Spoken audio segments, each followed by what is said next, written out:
नमस्कार दोस्तों, मैं लोकेंद्र एक बार फिर से आपका लेब्रिंथ एकेडमी पर स्वागत करता हूं। हमने कल 2 क्लासेज में पदार्थों के पृथक्करण की कुछ विधियों के बारे में पढ़ा था। आज हमारी जो अगली विधि है वो है वाष्पन। जल को उसके वाष्प में परिवर्तित करने की जो प्रक्रिया होती है हम उसे वाष्पन कहते हैं। जहाँ पर जल होता है वहाँ पर वाष्पन की प्रक्रिया निरंतर होती रहती है।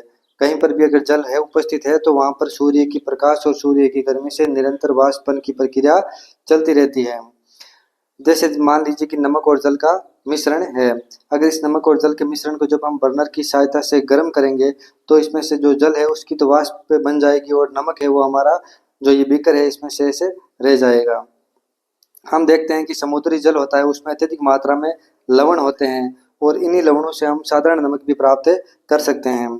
यहाँ पर आप चित्र में देख सकते हैं कि यहाँ पर छोटी छोटी क्यारियाँ बना रखी है और इन क्यारियों के अंदर हमने जो समुद्री जल है उसको इकट्ठा कर रखा है। जब सूर्य के प्रकाश से इस जल का वाष्पन हो जाएगा तो यहाँ पर जो ये ठोस लवण है ये शेष बचेंगे।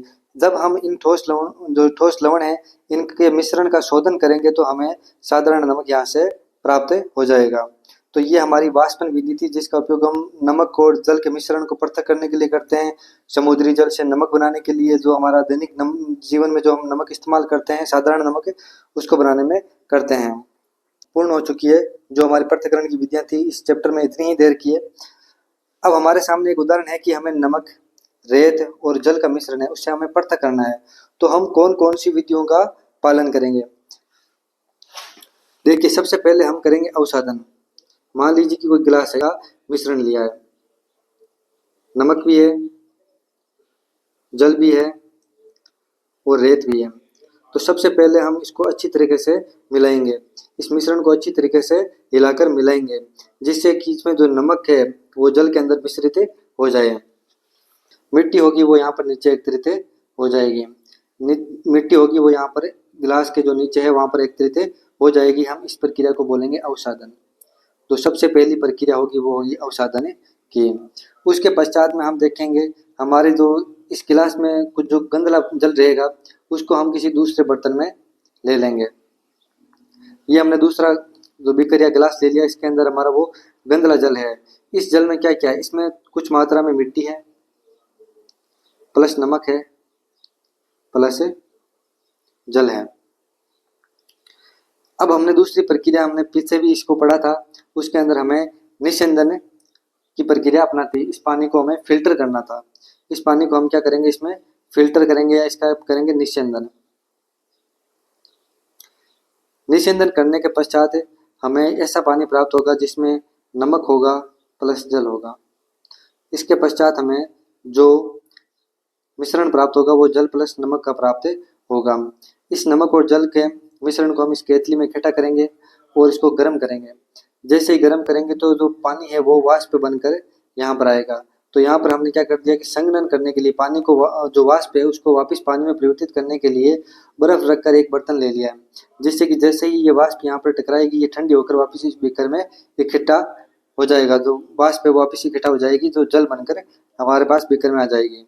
तो इस प्रकार से, और इस जो इसमें हमारे पास जो केतली है इसमें नमक से ऐसे रह जाएगा।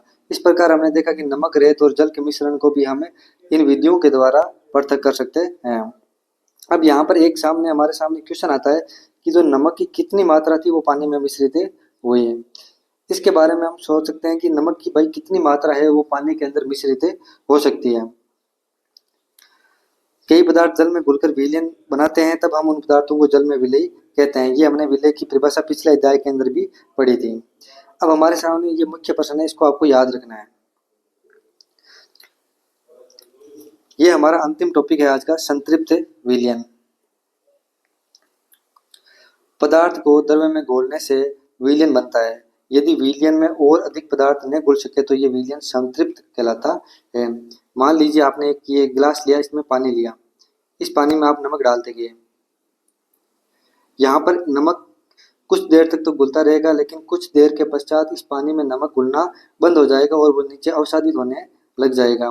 तो ऐसी स्थिति को हम बोलेंगे कि ये विलयन अब संतृप्त हो चुका है, इसमें अब नमक की और मात्रा नहीं घुल सकती। तो यही स्थिति हम यहाँ पर सोच सकते हैं। इस स्थिति के अंदर भी हो सकता है कि नमक ज़्यादा मात्रा में था तो नमक उतनी ही मात्रा में जल में घुला है जितने भी की विलयन संतृप्त ना हुआ हो। जो रेत प्लस नमक के मिश्रण से हमें नमक की उतनी ही मात्रा प्राप्त होगी जितने तक की विलयन संतृप्त ना हुआ था। इसका मतलब ये हुआ कि हमें नमक की संपूर्ण मात्रा प्राप्त नहीं होगी वहां पर। अगर नमक उतना ही है जितना कि जल में घुल सके तब तो हमें संपूर्ण मात्रा प्राप्त हो जाएगी, लेकिन अगर ये नमक है वो इतना है कि जो संतृप्त विलयन बन जाए उससे भी ज्यादा है, तब हमें उस नमक की संपूर्ण मात्रा प्राप्त नहीं होगी। जो अवसादित मिट्टी थी उसमें नमक की मात्रा रहेगी। तो दोस्तों आज हमारा ये जो अध्याय है ये कंप्लीट हो चुका है। अगर आपको हमारा ये कंटेंट है और ये सीरीज पसंद आ रही है तो वीडियो को लाइक करें, शेयर करें अपने दोस्तों के साथ जो कि साइंस की तैयारी करना चाहते हैं, और हमारे चैनल को जरूर सब्सक्राइब करें। धन्यवाद।